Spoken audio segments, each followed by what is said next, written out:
जय मसीह की आज के इस स्पेशल एपिसोड में आप सभी लोगों का स्वागत है।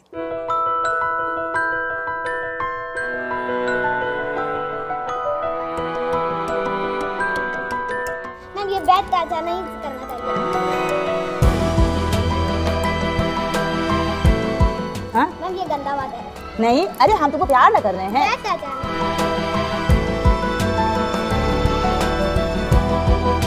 बेटा नहीं मैम ये बैठ ताजा नहीं बेटा, हम तो तुमको प्यार न कर रहे हैं। कौन बोला है? हाँ? नहीं मैम ये बैठ ताजा कमर के नीचे छूना गुड टच की बैड टच क्या होता है? तो किसी को बैड टच करने देंगे? हाँ, बैड टच करने दोगी? हाँ, क्या है? अरे नहीं नहीं, ये बैड टच नहीं।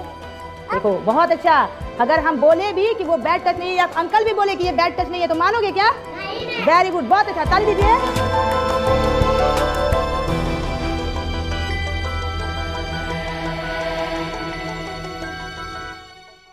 The need for sex education या फिर लैंगिक शिक्षा, इस टॉपिक के बारे में आज हम कुछ बातों को एक साथ देखेंगे।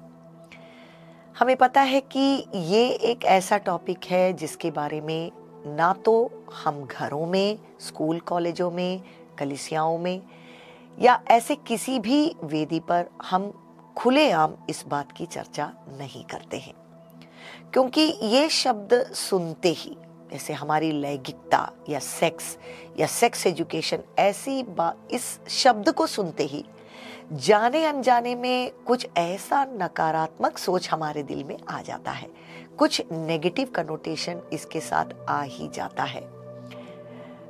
और इसके पीछे भी एक कारण है, क्योंकि जब से हम इस पृथ्वी पर पैदा हुए, अपने घरों में हम पले बढ़े, किसी ने भी खुलकर इस विषय में हमसे बातचीत किया ही नहीं। ज्यादातर बातें हमने शायद छुप छुप के या एक बुरे बैकग्राउंड में, है ना, या कुछ नकारात्मक रीति से, गंदी रीति से ही शायद हमने अपनी सेक्सुअलिटी को समझा है।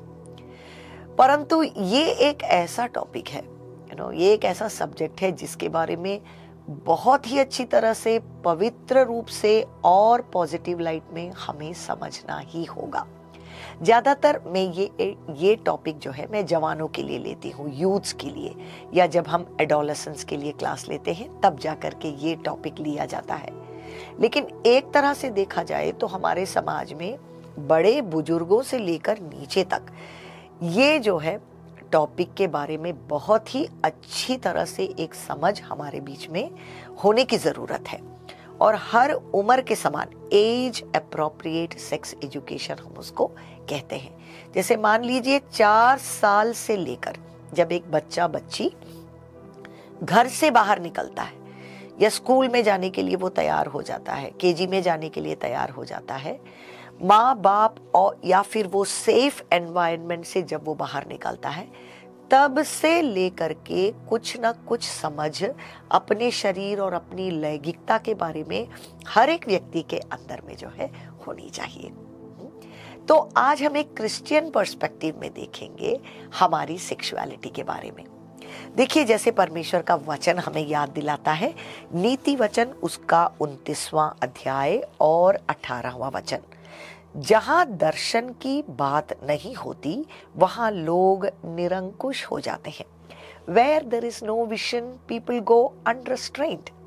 जिस तरह से हर एक बातों के बारे में हमारे अंदर एक विजन या एक दर्शन होना चाहिए, तभी जाकर के हम उसकी ओर अपनी जिंदगी को संवार कर बढ़ा सकते हैं।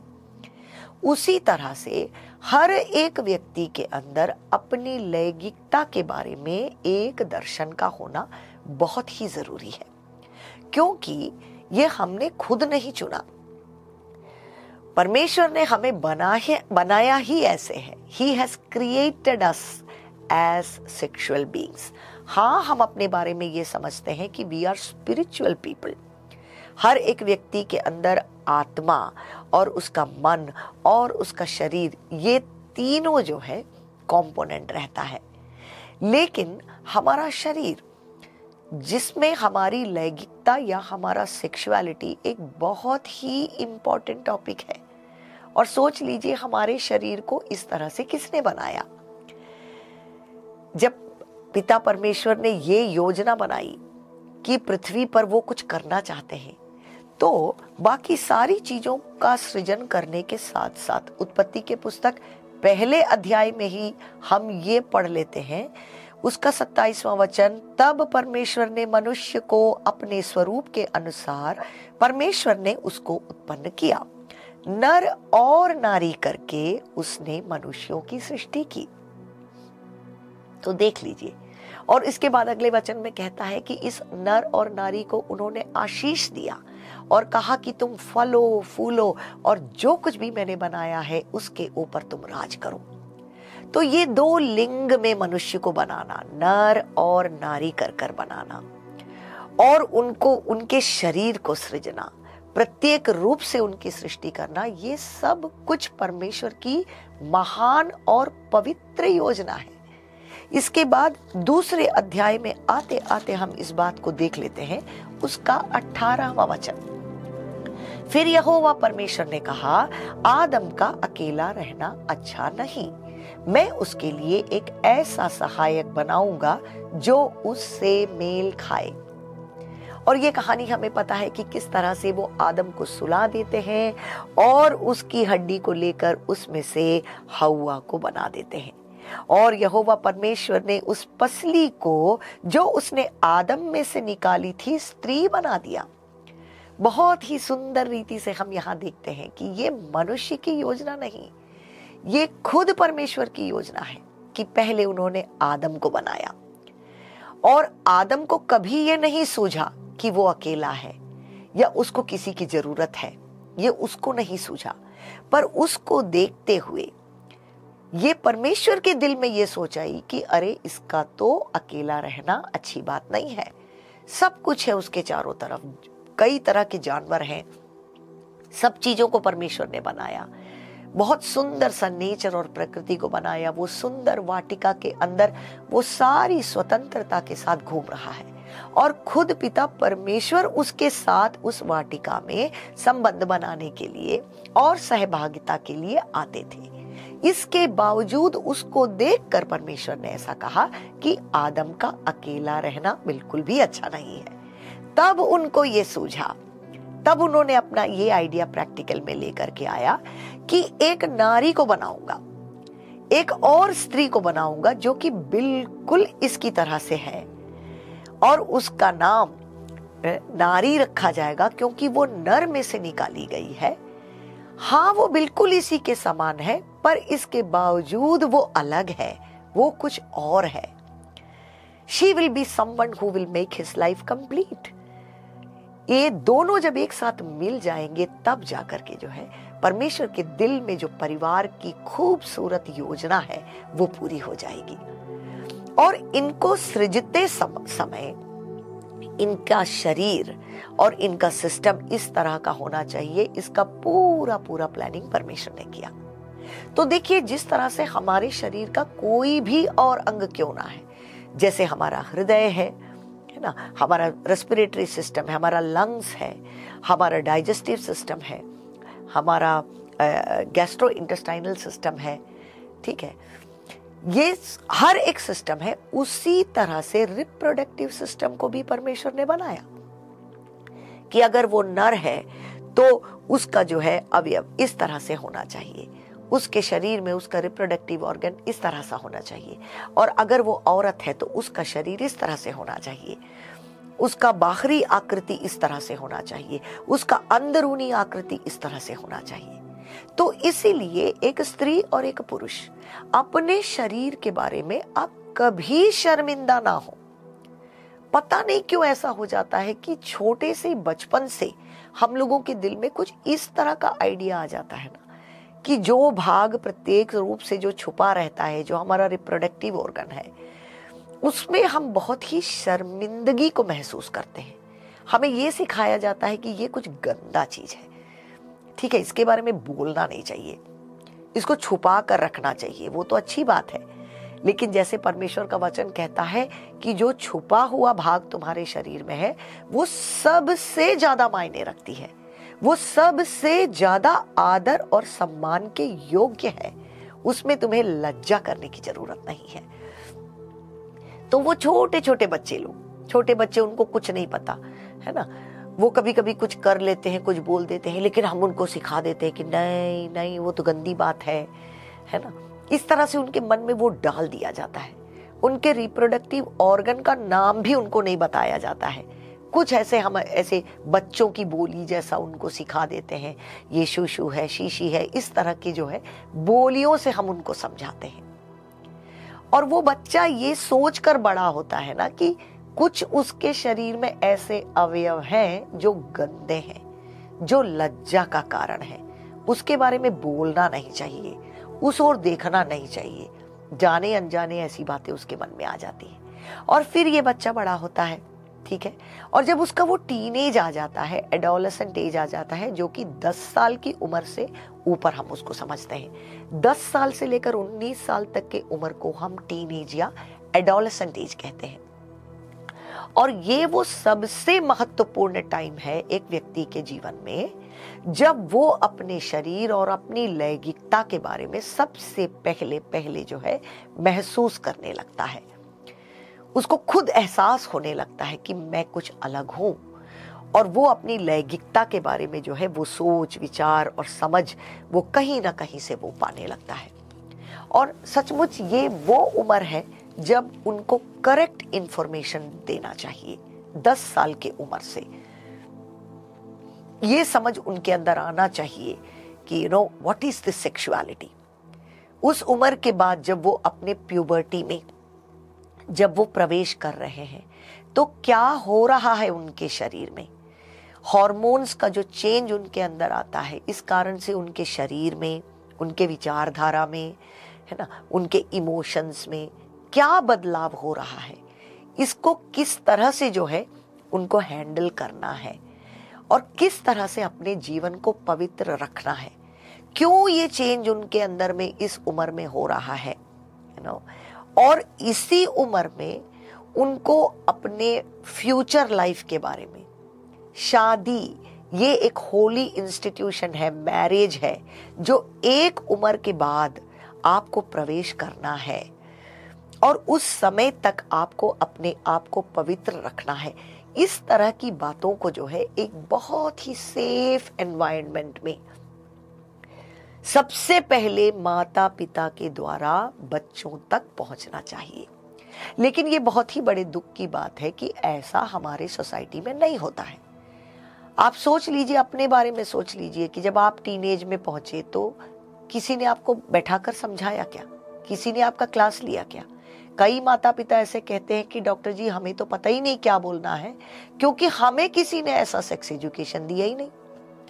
हम तो खुद अपने आप बड़े हो गए और कुछ कुछ रास्ते में सीख लिया, किसी ने कुछ बता दिया, कुछ दोस्तों ने बता दिया, कुछ वीडियो देख लिया, कुछ पिक्चर देख लिया, और इसके बाद हम बड़े हो गए। कुछ कुछ अनुभव हमारी जिंदगी में आ गई, कुछ सही हुआ, कुछ गलत हुआ, कितनों की जिंदगी तो बर्बाद भी हो गई। और इसके बाद फिर हम शादी में प्रवेश कर लिए, तब भी किसी ने नहीं सिखाया, किसी ने ना तो ढंग का प्री मैरिटल काउंसलिंग दिया, ना तो हमारी लैंगिकता के बारे में समझाया, ना तो शादी में प्रवेश करने के बाद किस तरह से एक सेटिस्फाइंग रिलेशनशिप हमारे हस्बैंड के साथ या वाइफ के साथ हमें रखना है, इसका समझ भी किसी ने हमें डिटेल में नहीं दिया। बस हम जीते चले जा रहे हैं, जो कुछ भी यहाँ वहां से सीखा समझा उसको लेकर हम आगे चलते जा रहे हैं। तो अगर देखा जाए तो एक समरी मैंने बताया कि यही हमारा अनुभव है हमारी लैंगिकता के बारे में। और यही नहीं, हम इग्नोरेंट हैं, इसलिए हम अपनी जिंदगी को जो है जिस तरह से परमेश्वर आगे ले जाना चाहते हैं, हमें इन विषयों में कई बार हम उसको अपनी जिंदगी में जो है उसका सुख और जो है उसका आनंद हम नहीं उठा पाते हैं इन ए पॉजिटिव वे। और वही बहुत सारा नेगेटिव एक्सपीरियंस भी हमारी जिंदगी में हो जाता है, क्योंकि ये वो जो छोटा उम्र है हमारा, टीनेज है, बहुत उत्सुकता रहती है, बहुत क्यूरियोसिटी रहता है, क्योंकि अचानक से बहुत सारा चेंज हम अपने आप में महसूस करने लगते हैं। 10 साल के नीचे हम छोटे बच्चे कहलाते हैं, वी आर चिल्ड्रन। बच्चे हैं, दौड़ रहे हैं, खेल रहे हैं, लड़का है ना लड़की है, इसके बारे में हमें कोई ज़्यादा समझ है ही नहीं, ना हम इसके बारे में सोच रहे हैं। अचानक से जब प्यूबर्टी का चेंज हमारे शरीर के अंदर में, हमारे हार्मोन्स में जो शुरू हो जाता है, तब इतने सालों तक जो अनुभव, जो विचारधारा हमारे अंदर में नहीं रही, अचानक हमारे अंदर प्रकट हो जाना शुरू हो जाता है। Secondary sexual characteristics, pubic hair, axillary hair development. लड़के हैं तो उनके आवाज में अचानक से चेंज हो जाता है, उनका शरीर बड़ा होने लगता है, उनका रिप्रोडक्टिव ऑर्गन्स जो है साइज में बड़ा होने लगता है। लड़कियां जो है उनका ब्रेस्ट डेवलपमेंट होता है, उनका पीरियड्स शुरू हो जाता है। और एक तरह से बताया जाए तो लड़कों से ज्यादा कम से कम लड़कियों को कुछ ना कुछ तो सेक्स एजुकेशन मिल जाता है, क्योंकि उनकी माएँ उनको माने फोर्सफुली बताना पड़ता है, अब पीरियड हो रहा है, खून गिर रहा है, तो उनको कुछ ना कुछ तो बताना पड़ेगा।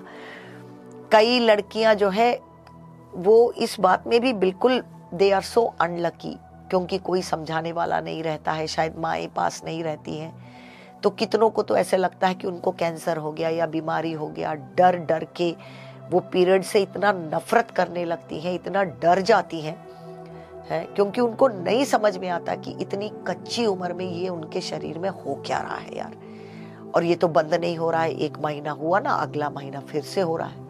और किसी किसी को तो बीमारी हो जाता है कि खून गिर रहा है तो पता चल रहा है 2 हफ्ता 3 हफ्ता कंटिन्यूअस दर्द हो रहा है, खून गिर रहा है, कोई बताने वाला नहीं, समझाने वाला नहीं कि ये हो क्या रहा है तुम्हारे साथ। उनको डॉक्टर के पास ले जाने वाला कोई नहीं।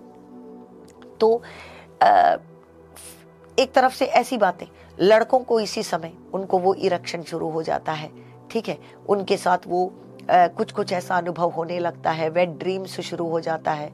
वो ज्यादा कुछ सोच नहीं रहे, पर वो रात को सो रहे हैं और अचानक से उठते उठते उनको लगता है कि अभी देखो, अभी उनका तो अंडरगारमेंट गीला हो गया, कुछ सीमेंट जो है बाहर आ गया, तो ये क्या हो रहा है मेरे साथ, अरे मैंने कुछ गलत किया क्या, कुछ गलत सोच उनके दिल में आ रहा है, कुछ सपने आ रहे हैं। ऑपोजिट सेक्स से जो है, जो अभी लड़के हैं तो उनको लड़कियों से अट्रैक्शन शुरू हो जा रहा है, ऐसी चिंताएं उनके मन से आ रही हैं। लड़कियां हैं तो उनको लड़कों से अट्रैक्शन हो रहा है, कुछ वो क्रश जो हम बोलते हैं, फीलिंग जो है उनको आपस में हो रहा है। तो ये ऐसा उम्र है जब मान लीजिए हम ऐसा कहते हैं when emotions hijack the reasoning, जो हम दिमाग लगाकर सोच समझकर काम करते हैं उसकी बजाय इतना ज्यादा उनका जो इमोशन है ना वो बिल्कुल आगे हो जाता है, और वो कुछ ना कुछ ट्राई आउट करना चाहते हैं, वो अपने आप को समझना चाहते हैं, उनके शरीर में क्या हो रहा है, ये क्या फीलिंग है। और ऐसे ऐसे में बहुत दुख की बात है कि क्योंकि कोई रिस्पॉन्सिबल अडल्ट उनके साथ बैठकर उनसे ये बातों को माने ओपनली नहीं करता है या समझ नहीं देता है, बच्चे क्या करते हैं, वो आपस में डिस्कस करना शुरू कर देते हैं, है ना। और आजकल का ये जो सिस्टम बन गया है या ट्रेंड बन गया है कि सबसे जो नेगेटिव और नकारात्मक चीज है वो पोर्नोग्राफी या अश्लील चित्र या ब्लू फिल्म जैसी चीजें, वो आज लोगों के लिए सेक्स एजुकेशन का स्टैंडर्ड माध्यम बन चुका है। ये वो चीज है जो कभी भी हम अपने बच्चों तक इसको पहुंचना नहीं देना चाहिए। इट इज लाइक वो कोई भी ड्रग एडिक्शन से भी ज्यादा डेंजरस चीज है। मैं अगले एपिसोड में आपको पोर्नोग्राफी के बारे में और ज्यादा समझाऊंगी कि किस तरह से जो है ऐसे अश्लील चीजों में बच्चे फंस जाते हैं, ड्रग एडिक्शन से भी ज्यादा इतना फंस जाते हैं कि वो उसमें से बाहर निकल भी नहीं पाते, उनका पूरा जिंदगी खराब हो जाता है। लेकिन क्योंकि उनको खुले तौर पर एक लड़की का या एक लड़का का वो जो नेकेड बॉडी देखने को मिलता है, उनको और करीबी से ये देखने को मिलता है कि किस तरह से स्त्री पुरुष संबंध करते हैं, और उनके मन में जो भी जिज्ञासाएं हैं उसको पूरा करने के लिए आज खुले आम, क्योंकि हमारा ये जो इंटरनेट और ये सोशल मीडिया का अवेलेबिलिटी और मोबाइल फोन वगैरह इतना कॉमन और इतना सस्ता हो चुका है कि हमारे बच्चे जो हैं इसके बहुत ही ज्यादा एडिक्ट हो चुके हैं। और अपनी लैंगिकता को समझने के लिए हमारे बच्चे, हमारे यूथ और यहाँ तक कि हमारे शादीशुदा लोग भी आज पोर्नोग्राफी की तरफ बढ़ रहे हैं, और ये एक बहुत ही नकारात्मक ट्रेंड है। कंप्लीटली जो है it is an absolute no go.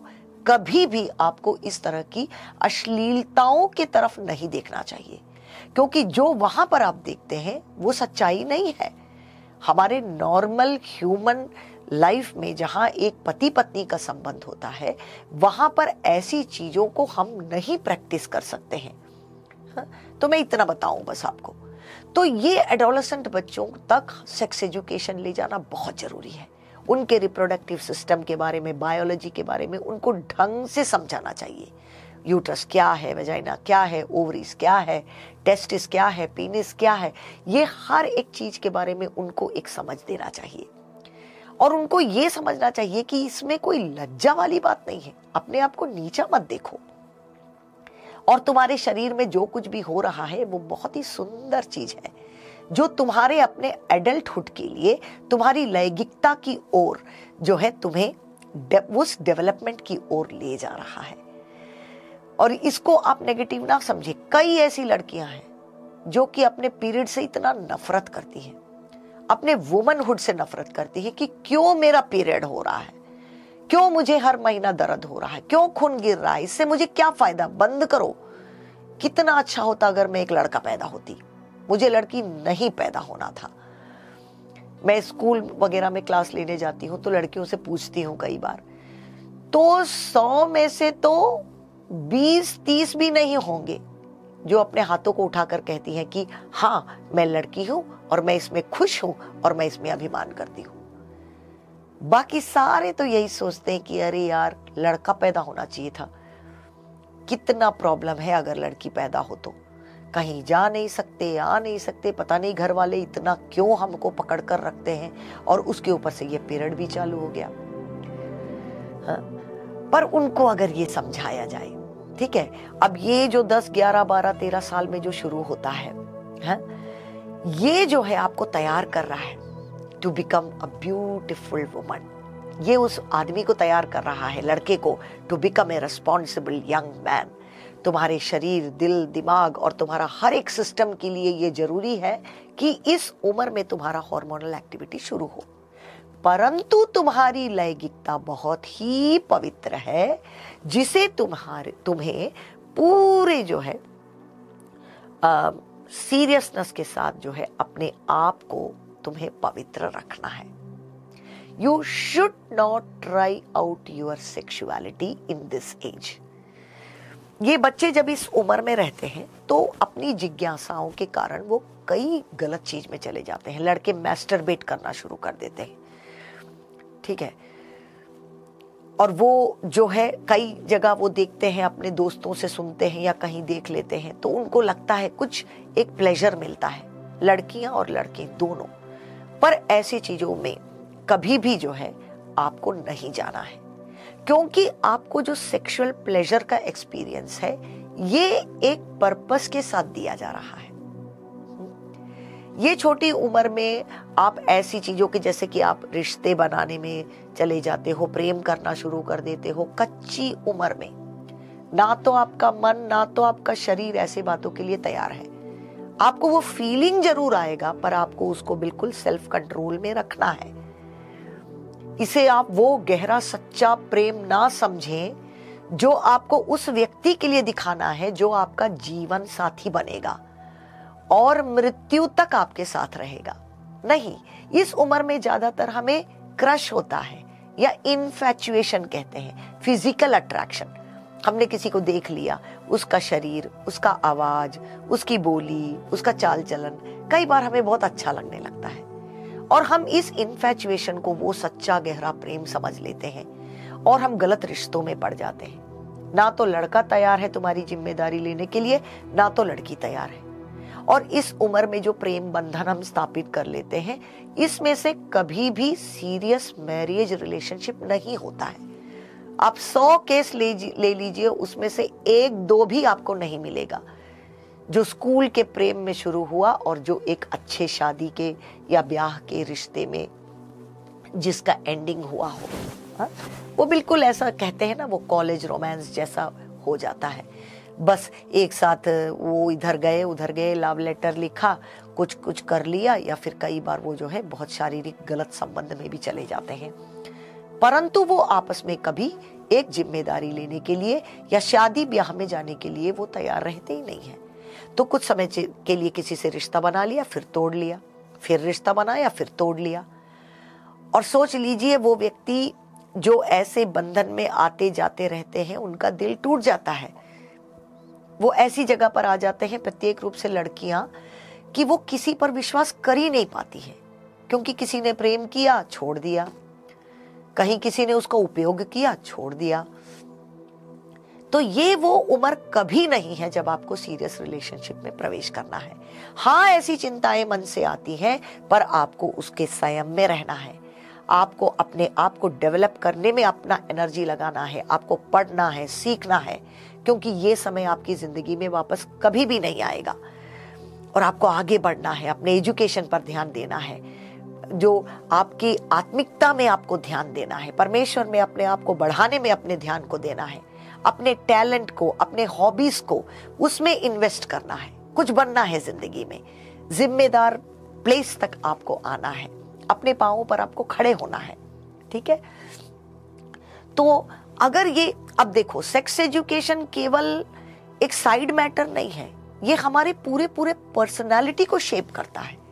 Sex education is character formation. ठीक है, तो ऐसी कई बातें जो आपको इस उम्र में समझनी है अपनी लैंगिकता के बारे में, और आपको ये विजन होना चाहिए कि देखो, जब मैं वो विवाह का जो उम्र होगा, अब हमारे इंडिया में देखो 18 साल से पहले लड़कियों का शादी नहीं होता। केरल जैसे जगह पर वो तो 25-26 तक पढ़ाई वगैरह करके लड़कियां शादी में जाती हैं, लड़के 28-30 तक।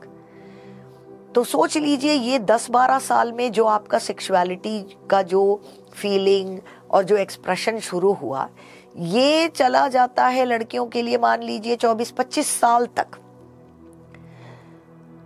तो ये 12-13 साल आपको जो है अपने आप को बहुत ही पवित्र रूप से कन्या के रूप में अपने आप को संभाल कर रखना है।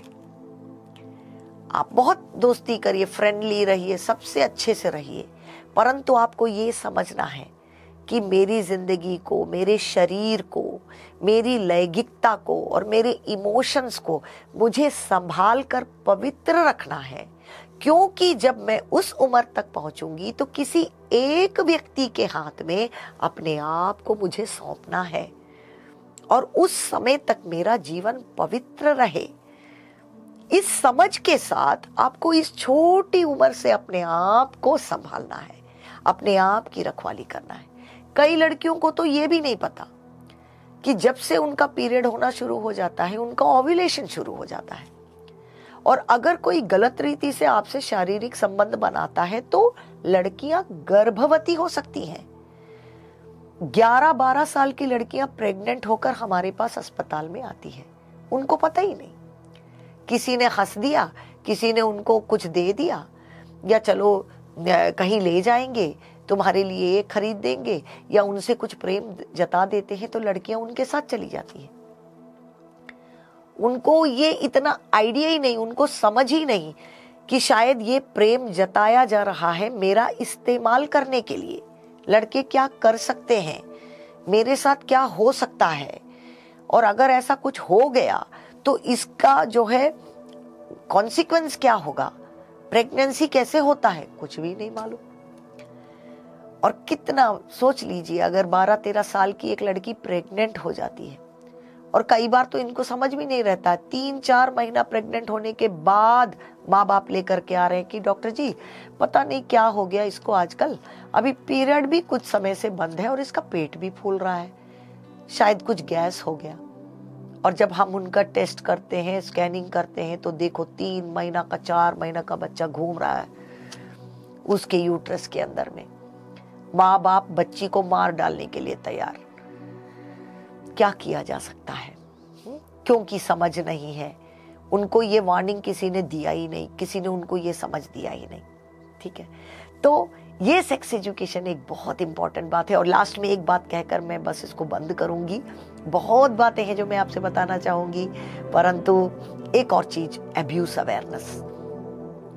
ये तो हम अपने आप को संभालने की बात अभी तक कर रहे हैं, पर एक कुछ और भी है कि जो लैंगिक अत्याचार इस तरफ लोग आकर के, हम आराम से अपना काम कर रहे हैं, अच्छी तरह से जी रहे हैं, परंतु इधर जो लैंगिक अत्याचार हो जाता है उसके बारे में भी एक समझ बच्चों के दिल में, मन में होना चाहिए। जैसा हम अखबारों में पढ़ते हैं ना, 2 साल की बच्चियों का, और वो केवल लड़कियां नहीं, लड़के भी, 80-90 साल के बड़े बड़े बूढ़े दादा लोग जो है 2 साल की बच्चियों को लैंगिक रूप से उनका पीड़न कर देते हैं।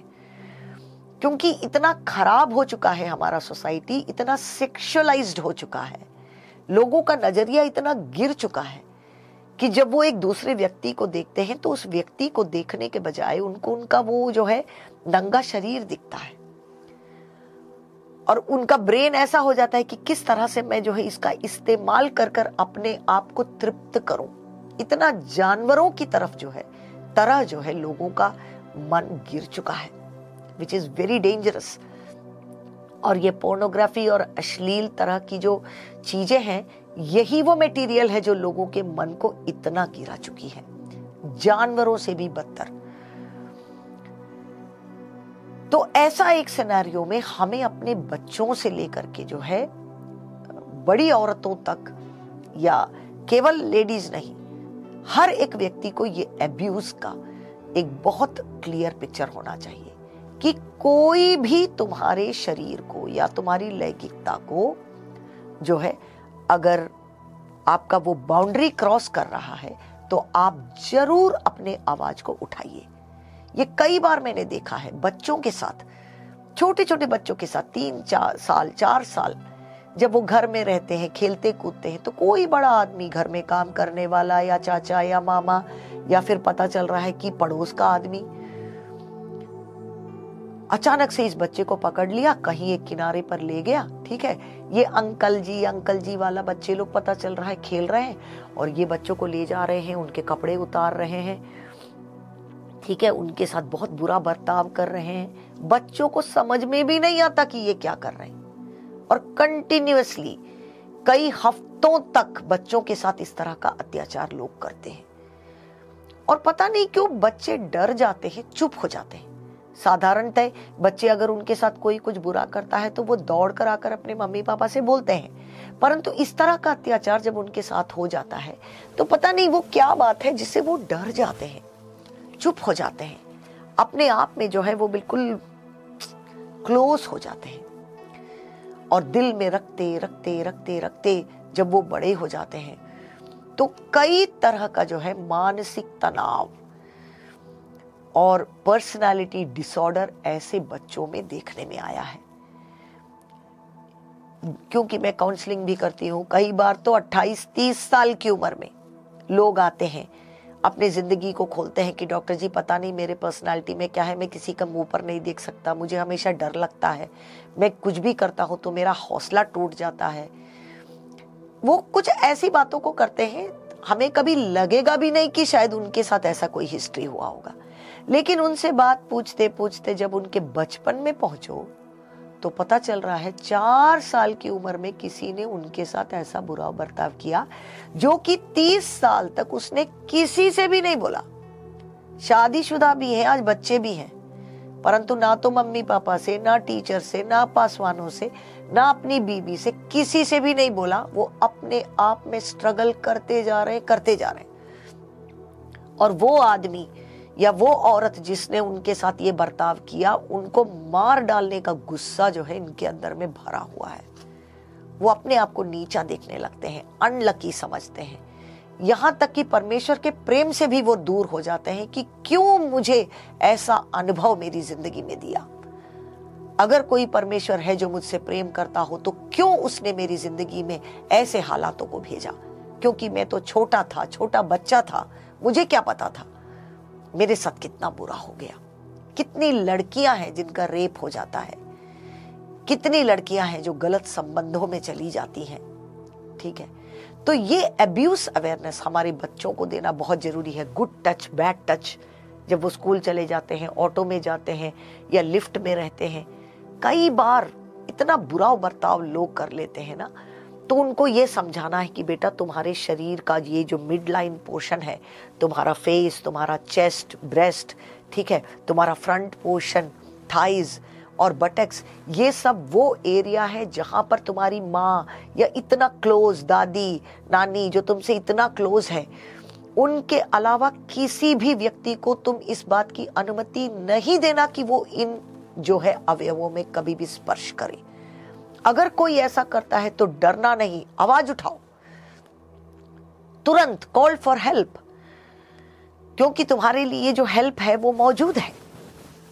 अगर कोई इस तरह का गलत बर्ताव, हो सकता है कोई टीचर हो, कोई स्कूल का प्यून हो, कोई भी अगर तुम्हारे साथ इस तरह का बर्ताव करता है तो तुरंत भाग जाओ उस जगह से, आवाज उठाओ और बोलो मेरे साथ ऐसा हो रहा है, तो ये अत्याचार तुरंत बंद हो जाएगा। आज मुझे सुनने वाले लोग जो भी हैं आप, अगर आपकी जिंदगी में इस तरह का कोई भी जो है बुरा बर्ताव हुआ है जो सालों से आप अपने अंदर लेकर के घूम रहे हैं, तो मैं आपको जरूर बोलूंगी कि आप डरे ना, दुखी ना हो, जरूर काउंसलिंग और प्रार्थना की सहायता आप लें। इस बात से पूरी तरह से आपको बाहर लेकर के आने का प्रयास किया जाएगा, और बहुत केस में जो है परमेश्वर की दया और प्रेम के कारण हम बिल्कुल नई तरह से अपनी जिंदगी की शुरुआत कर सकते हैं। तो ये मेरी बहुत बड़ी इच्छा है कि हम लोग, मसीही लोग, है ना, हमारा बहुत बड़ा उत्तरदायित्व है हमारे समाज की ओर, हमारे युवक लोगों के तरफ, हमारे बच्चों की तरफ, हमारे नए दंपतियों की तरफ, कि हम उनको बिल्कुल क्रिश्चियन पर्सपेक्टिव में एकदम बढ़िया सेक्स एजुकेशन उनको दें, ताकि वो अपने शरीर को आदर सम्मान के साथ देखें, अपनी सेक्सुअलिटी का वो रेस्पेक्ट करें, आपस में रेस्पेक्ट करें, हाँ? वो गलत रिश्तों में ना पड़े, उनको बहुत अच्छा एक समझ हो, करेक्ट एटीट्यूड्स उनके अंदर में आए, और उनमें से हर एक लड़का लड़की, हर एक नौजवान वो अपने आप को पवित्र वर्जिन रखते हुए एक बहुत ही सुंदर, खूबसूरत और सेटिस्फाइंग मैरिड लाइफ में वो प्रवेश कर पाए, ताकि जो परमेश्वर ने योजना रखी है उनके लिए वो अपने फैमिली लाइफ के द्वारा वो पूरा करें, और उनका जिंदगी आपस में सेटिस्फाइंग हो, और वो प्रभु के राज्य के लिए जो है बहुत अच्छी तरह से आगे बढ़ पाए। Thank you so much and God bless you all.